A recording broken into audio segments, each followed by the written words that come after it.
Here at the local level, we know property taxes can be messy.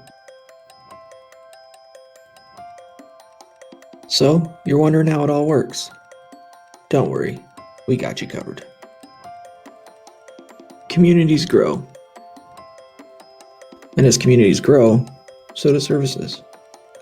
And the cost to provide those services. And with the funds we provide through property taxes, we expect our local officials to keep our communities safe, clean, efficient, and of course, fun and beautiful. Every year, local governments are allotted 3% growth to cover the cost of doing business for the existing services our communities use.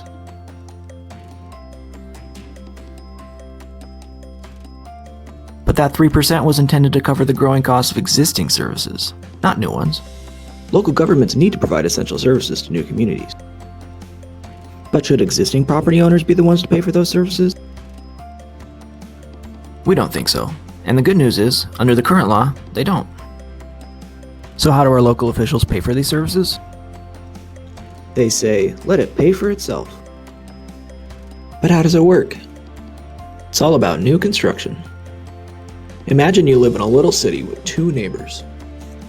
The first thing we need to do is calculate the levy rate, which is the current budget divided by the total value of all your homes. That equals 0.05%. Now that we know the levy rate, we can get your property taxes by applying the levy rate to each home in your city. So what would happen to your property taxes next year if you got a new neighbor? Under current law, the value of the new home is multiplied by the previous year's levy rate and added to the budget. Now we calculate the current levy rate, which includes your new neighbor. We take the new budget divided by the combined value of all your homes, and that equals 0.05%. The new levy rate didn't change from the previous year, which means your taxes didn't go up. That's what they mean when they say growth pays for itself.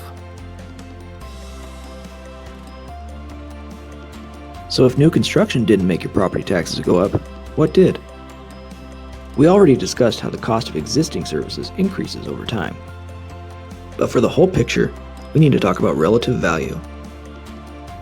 Let's take our little city from earlier and make it a little bit more realistic. Notice that our budget went up 3%, which, of course, is going to increase the levy rate to 0.0515%. In this scenario, everyone's values remain constant. And as such, as the budget increased 3%, so did everyone's property taxes. But in the real world, we know values don't remain constant.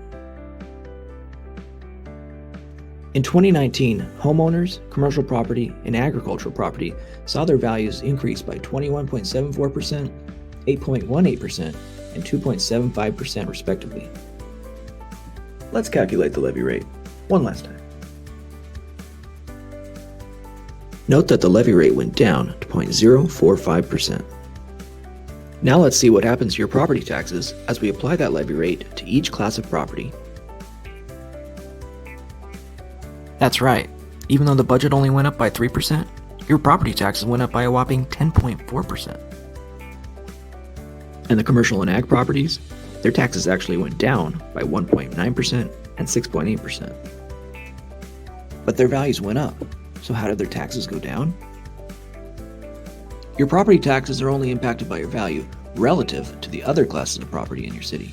As the value of your home grows faster than the other properties in the city, so does your share of the tax burden. And this is what we call a tax shift. So how do we protect homeowners from this ongoing tax shift? It might seem easy to go after local budget growth and new construction. But as we've shown, homeowners' taxes would just continue to go up at record rates, while their services would suffer. So what would help? Doing things like increasing and indexing the homeowners exemption, and reducing the restrictions on the circuit breaker exemption. Your locally elected officials are property taxpayers just like you. So they have a vested interest in keeping property taxes low while still providing the services you've come to expect. So let them do what they do best. Keep it local, Idaho.